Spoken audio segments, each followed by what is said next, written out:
participants. My name is Tabassum Modi. I've been in the business of events for the last 20 years. I run an event management company and content production house based out of Mumbai called Victor Tango Entertainment Private Limited. I'm here today to talk to you about the topic of event manager as a professional leader. And within that, we will address the specific skills required to be an event manager. So let's get straight to it. After listening to this session, you will be able to understand the benefits of having good networking skills and negotiation skills, explain why technical, interpersonal, and language skills are important, understand why service orientation is an essential quality required for an event manager, and know about handling pressures. Let's begin with networking skills. So, why are networking skills so important? Getting a good event opportunity relies on networking. Networking and knowing people who provide products and services related to the event or connect with those who can facilitate and support as they are important for the event manager or the event management company. So, what are event managers? Event managers are basically aggregators of different services that different people have. We bring everything together, package it, and give the client what they want. So we know what the client wants, and there are various service providers who have bits and pieces of what they want. So the event manager's role is actually to bring the right kind of services together to be able to give the client the experience that they are looking for. So one of the most basic things that an event manager needs to know is who is providing what kind of service and at what rate. Once we have that information handy, it's easy for us to kind of put it together and sell a package to the client. Over a period of time, an event manager can build a large network of such contacts, such as colleagues, communities, societies, as well as vendors, suppliers, caterers, contractors, decorators, and hotels. Networking also helps build relationship with media, clients, potential colleagues, and other agencies. See, it's the day and age of collaboration. So you must be wondering why other agencies are important because they are probably your competitors. But that's not how we look at agencies today. We look at every agency to be a potential collaborator because one agency cannot meet all the requirement of the client. More and more agencies are getting specialized in what they do. So if my client has a requirement of something that I don't offer, I can always bring in another agency who services that requirement, and together we can give my client the experience that he wants.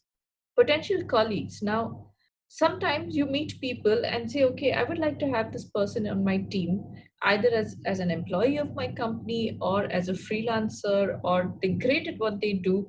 Maybe whenever I have a requirement of this sort, I would like to work with this person. So it's good to always have a roster of such people in your mind, or in a software where okay, if I ever want to work with an MC, then this is the kind of MC I want to work with. Or if I want to work with somebody who writes a script, then these are the script writers. So they can all be potential colleagues, or maybe even within your team. If you meet somebody who is a really creative person or is great at social media, or is great at his technical knowledge for something that you're not very capable of, it's always good to make a mental note of such people so that you can call upon them when you need to and when the need arises. Of course, you need to network with your clients to be able to get the business in the first place. So selling yourself, marketing yourself, going out there, being there, meeting them regularly is all extremely important in the business development process to be able to bag a project. Being in the media is important so that everyone knows you exist and what is the kind of work that you do. Now, how do you do networking? Word of mouth works best in our industry. You do a good project, people know you for that good project, they keep coming back to you and they keep recommending you to other people. Uh, we can advertise ourselves also, but because it's B2B in terms of nature of business, we're selling from one business to another. Only trade advertising works out for us. So no kind of consumer advertising really works out unless you're doing public ticketed events and things like that, wherein what you're selling is more important than who you are. So let's say you're doing a Brian Adams concert, people will come and buy tickets to a Brian Adams concert without really wondering who the agency is behind it. So advertising in our case works from a trade advertising point of view. Online social networks is extremely important. LinkedIn today, even Insta and Facebook, tomorrow may be something else, but uh, we cannot ignore online social networks, and that does help a great deal in terms of networking. So, creating social media networks to chat with people within the industry, let's say follow some popular people and what their work is, follow news related to events, follow event hashtags online, other people using those hashtags, and you could post on their profiles and connect with attendees. There are lots of live events that are also happening, so it's a good idea to actually even follow those events, maybe attend those events to get a sense of how to network. Visiting networking events. Now, as an industry, we have an industry body called EMA, which organizes various industry related trade shows and networking events. And that's a great platform to actually meet other event managers and understand what is happening in the business landscape. Like EMA, there are also other bodies which are specific to industry. So there's a wedding body, there are trade media platforms that organize networking events. There's several networking events that happen. So it's good to attach yourself to any one of these to understand what the business landscape is looking like and how things are constantly changing. Um, it's also good to know some important and popular people within the industry whenever you have to give referrals or recommendations. Not just your clients, but your colleagues also are extremely important when it comes to that. Negotiation skills. Now, this is a key skill for every event manager. And negotiation is not just restricted to negotiating the price of a good of your project with the client or the client's procurement team. Negotiation happens at various levels. You could be negotiating with your team in terms of what is the role that you're giving each one of them. You could be negotiating with obviously your vendors to get the best deal out of them. And not all negotiations is only about price negotiation. Sometimes you could even negotiate based on value. So if someone can do a work faster for you, that would give you savings in something else. So for example, if a vendor comes and tells you, instead of setting up for 24 hours, I will set up overnight, then there is a cost saving in terms of your venue hire charge. So in that case, you might not be negotiating price with the supplier or a contractor or a vendor, you're just negotiating time. Sometimes you could even be negotiating just the payment pattern or the payment terms. So somebody might say, okay, I want to reduce my cost, but I will give you more time to pay me. So I'll give you 6 months or I'll give you 9 months to pay me, or the other way around. You can tell them that, okay, you give me a lower rate, but I'll pay you as soon as the event gets over. So payment terms becomes one of the factors of negotiation. So you just need to be very innovative with how you negotiate. It could be cost, it could be payment terms, it could be time taken to do the event, it could be the quality of the event, it could be, okay, for the same cost, give me better quality of the equipment so that at least your client is happy with in terms of the event experience. So negotiation actually is a very creative process, and you have to constantly innovate the way you negotiate so that to get the best value for the project. So negotiating for an event manager is a process of achieving agreement through discussion, a skill that all event managers should have, as it gives them the ability to negotiate with clients, suppliers, contractors, and vendors. Distributed negotiation is a win-lose kind of a negotiation, often focused on a single use, example, price of conducting an event.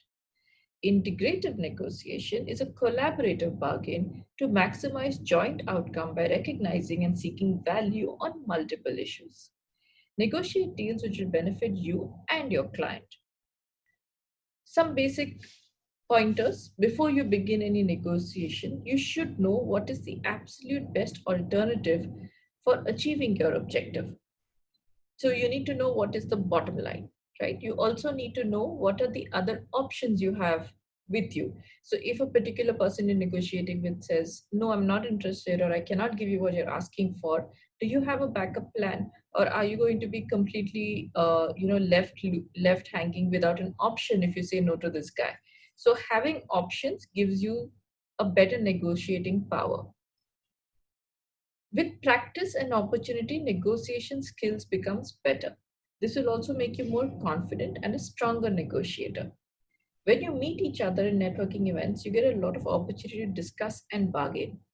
Key to being a successful event planner or manager, approach each negotiation as a collaboration and not as competition. This is absolutely a key. Create win win situations for whoever you're negotiating with. Because today you might be in a particular position, tomorrow you might be in their position.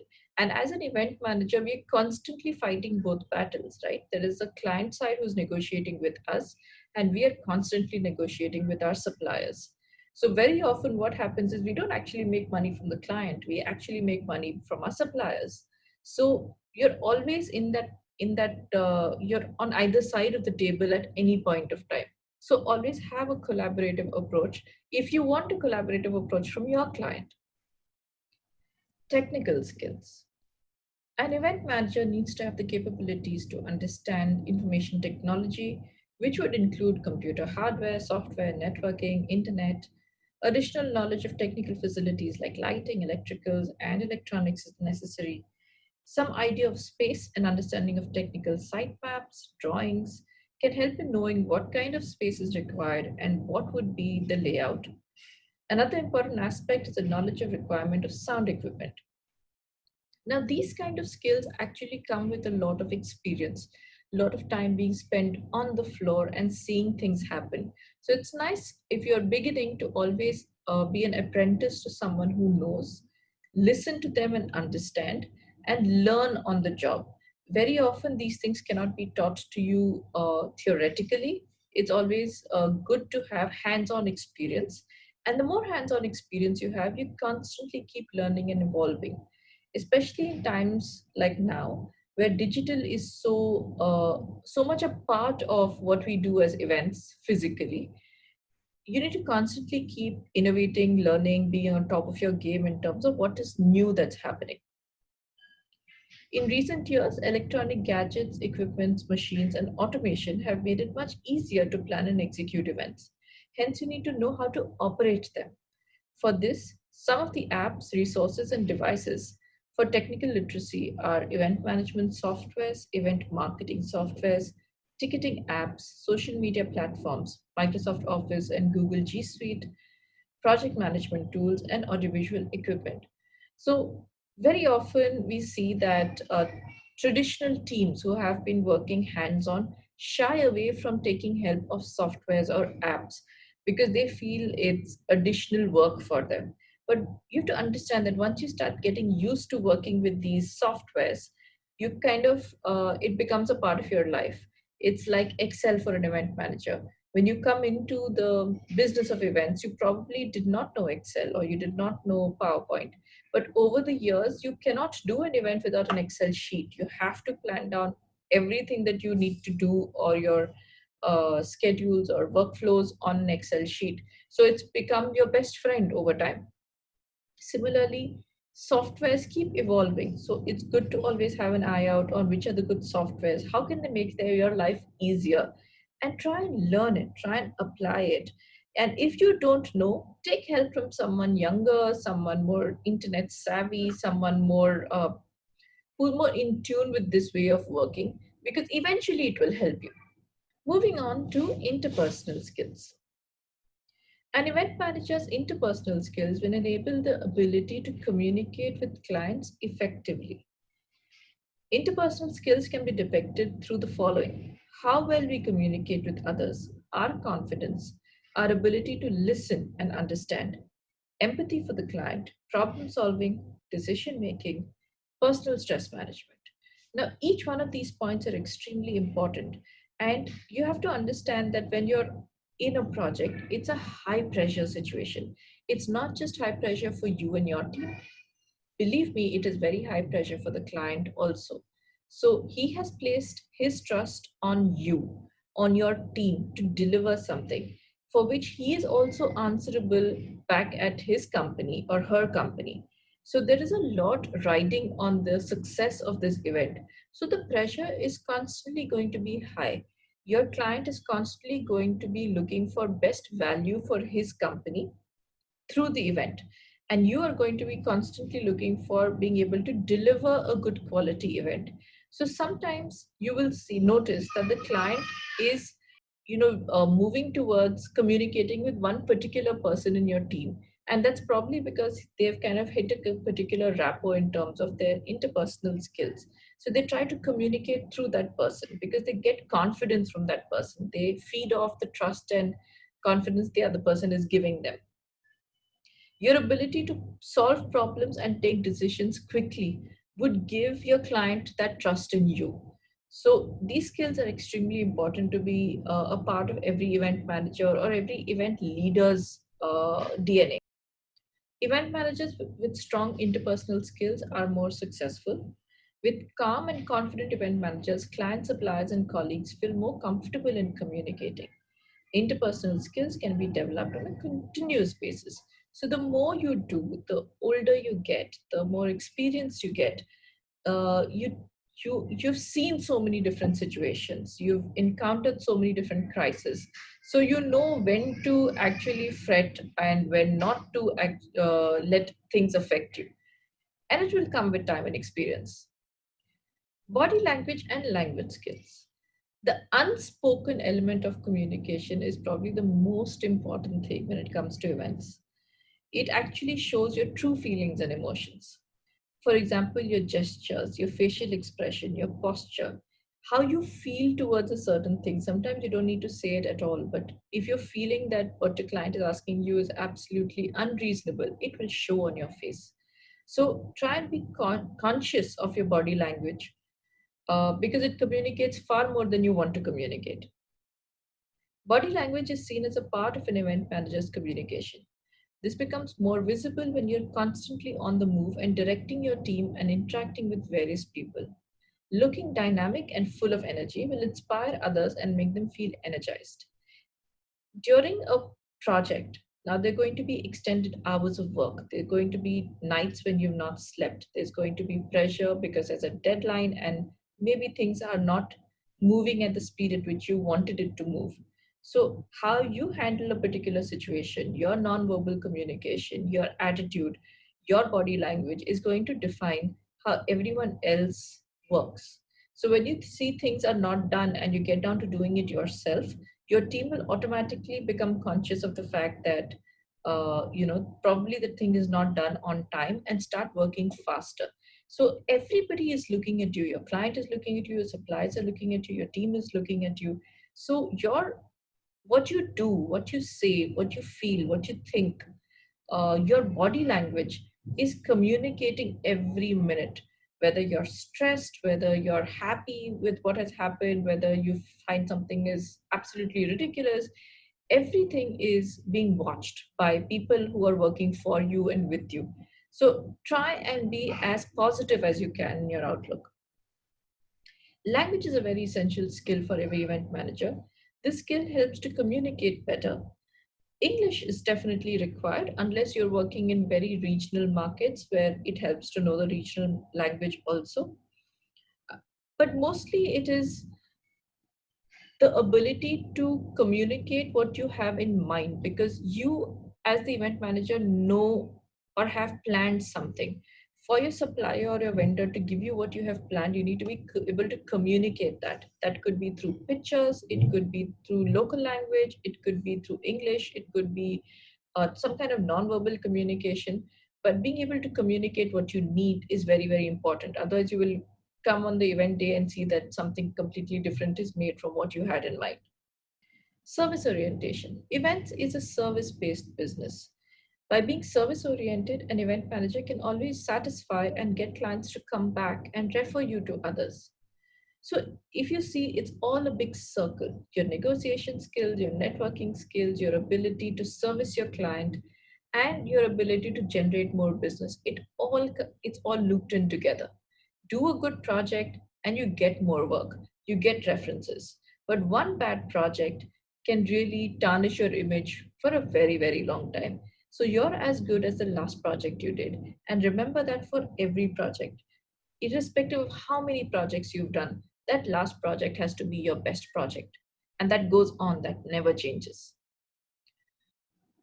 All you need to do is provide customer service that exceeds your client's expectation and outshines your competitors' customer service. It's always nice to say under promise and over deliver. It's something you probably could have heard, but you can't completely under promise. But in adding a little bit, a little touch from your side, which the client doesn't expect, could have that delight factor, which will make them come back to you. In every event, speed is very important factor of success. So an event manager should be time sensitive. An event manager should believe in commitment. Anything that you have said, you need to deliver, whether the circumstances are favorable or not, whether money is there or not. If you've committed, you need to deliver it. Event manager should be a good listener to what the clients are communicating to serve the clients better. Very often, it's just uh, confidence that the client needs that you will deliver what you have promised. Handling pressures. Learning how to handle or manage situation under pressure is very important. There can be many pressure-filled situations, like being confronted with a complaint from a colleague, budgetary limitations versus client being very demanding on the deliverables for an event, difficult clients who do not appreciate your efforts, workload that builds up until the event. Client expects a great event every time. The audience, a quality experience, and the event manager is responsible for various aspects of this. And believe me, the pressures can be extremely tough. We work in a 24/7 industry. We have to be careful about what the client expectation is, at the same time, manage our vendors and suppliers, and also be there to give the confidence to the team that we're working together and we're all working towards delivering a good quality event. At the same time, also handle any kind of crisis that may come up that uh, derail your plan from the way you want it to go. And those crises, while most of the times you try to have a backup plan or have a contingency plan, sometimes things are thrown at you that you did not plan for.